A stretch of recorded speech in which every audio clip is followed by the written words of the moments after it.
So there are three super common, super simple mistakes that most contractors make with their websites, and I'm going to give them to you all today. They're things that are just generally overlooked, but make it really easy for you to get more leads for free from your site without having to spend extra dime on ads or marketing or anything. So I want to walk you through them all. This is part 12. I'm running out of fingers. 12 of our Fast Cash Launchpad series that we've been running. Again, if you haven't seen any of these yet, or if you're just tuning in, then drop Fast Cash in the comments below. I'll send you the list of everything. And then if you also want to see some of the past videos, again, you'll find them inside the group in the recordings, but we want to get you set up. So today, again, we're going to walk through these three simple things you're missing with your website so you can just get leads for free. I'll show you some examples of how it's working for some of my clients and get you going. So with that, let's get started and show you what those three things are and hook you up. All right, so again, this is step 12. Last week we jumped to 12 with the missed call text back. I know I had a lot of folks asking about that, so we skipped ahead a little bit. So we're going back to step 11 with the website audit. And so here are these three things, again, that most people miss, and I'll show you how to get them done. The first one is adding an automated chat widget to your website.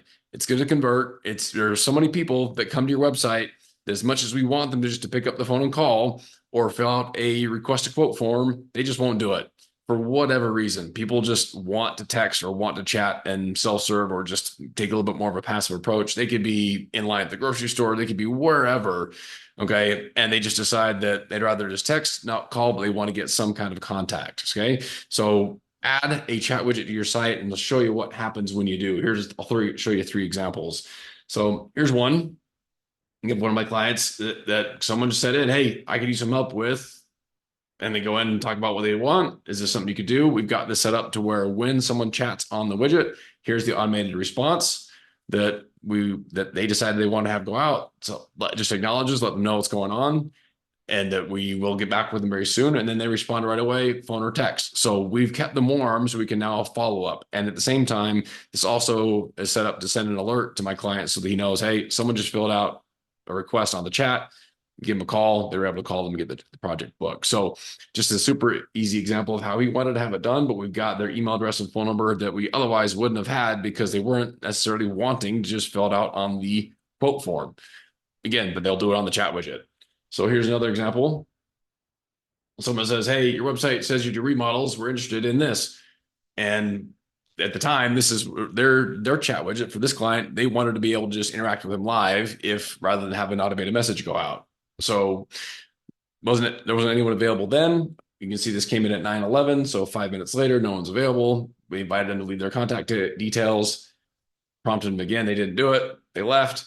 We then saw the message after we got an alert a couple minutes later and followed up with them and got the message. So again, we have their information. We're able to at least get in touch.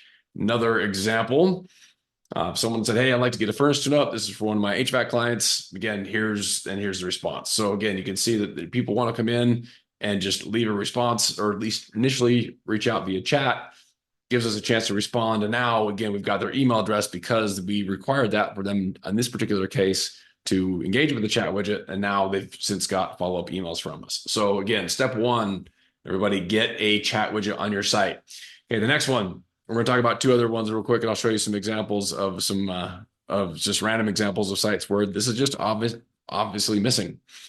Okay, we want to look at reviewing and the placement and the presence of your CTA or your call to action. When someone comes to your website, do we make it super simple for them to do what we want them to do?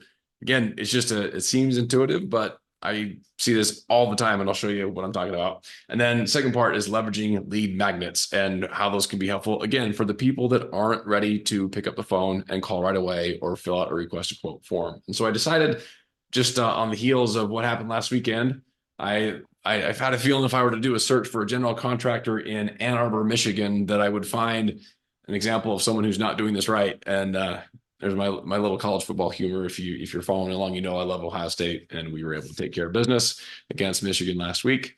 And so I figured, hey, let's see how people are doing in Ann Arbor after we got that done. All right, so I just did a general search, general contractors in Ann Arbor, Michigan.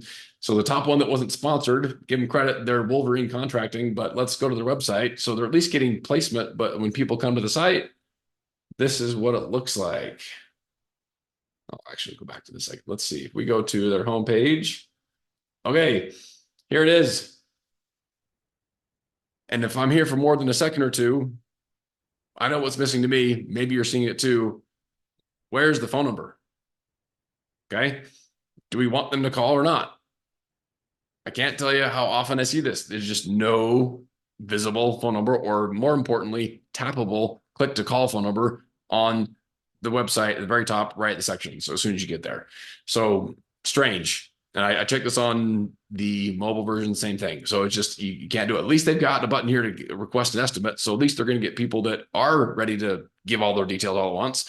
But for people that just want to call, it takes a little more effort. They've got to go over to contact. And then let's see what happens here. Okay, now we get the phone number. And again, it's not even clickable or tappable like we would want it to be, just to make things easy. So again, we want to reduce friction so people will do the thing we want them to do.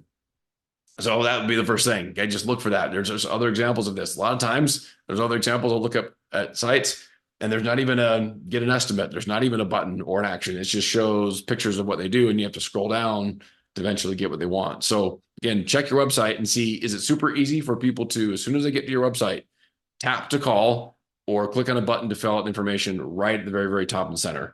If not, you want to make those changes, you'll get more leads from it. Okay. The next thing we talk about, lead magnets. Okay. Again, not everybody's ready to buy right away, especially with home improvement. We know there's a long time that sometimes people take to decide what they want to do. And so let's just, as an example, if someone wants to go to, let's pick basement remodeling. Okay. They've got a page for it. It's great. Talks a bit more about what they do. But again, here's the request a quote. It's just someone but what about for people that aren't ready for a quote yet?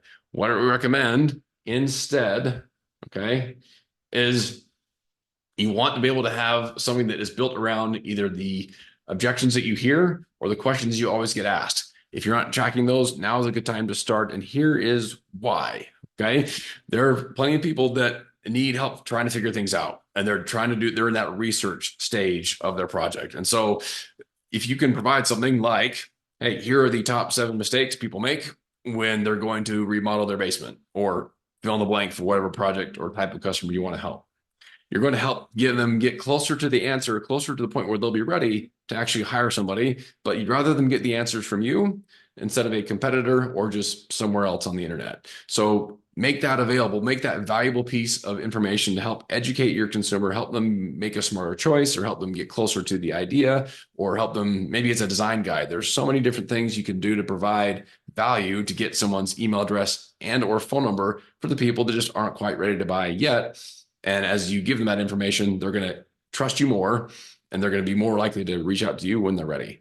And there's so many more things we can do beyond that stage, but you can't do anything until they at least give you some form of contact information. And so let's find a way, all right, where you can just give something of value to someone who is not ready to hire right away, but they need more help deciding what they want, whether they want to know mistakes to avoid, or they want to get ideas for design, or they want to get clarity on different types of materials or finishes. There's so many things. If you think about what matters most to your customers, if you're not sure, and go back to your last 10, 20 bids, what were some of the objections that people gave you or excuses as to why they decided not to get moving forward? Jot all those down, put them in a single document. Or if you're not more of a writing style, you'd rather just do a video. Okay, pick up the phone next time you're on your site and just talk into your phone and give people 30 to 60 seconds of useful information that answers those things that come up all the time, and be able to deliver them. You're going to get more leads for free by having some option for them to engage and want to connect with you that isn't, yes, I'm ready to buy right now, because people just aren't always ready right then. So go put those in to recap, okay? Get a chat widget on your site. You're just missing traffic and missing leads from the traffic you're already getting if you don't. Number 2, look at your main call to action on your site. Do you have it super easy for someone to tap to call or tap to get an estimate and give their details if they do want to submit a bid? Again, check both mobile and desktop versions, because again, sometimes things get wonky or they're not easily available right there. If people have to scroll, they have to click somewhere else, they're going to bounce. So make that super simple, just so simple they can't miss it. And number three, get a lead magnet in place. If you need help with any of this stuff, then let me know. Drop a comment. We'll be able to reach out and give you some perspective or some brainstorms, help you get a plan together so you can implement some of these things and get more leads, help you get cash in your bank account without spending extra money on marketing or advertising. We will see you next week.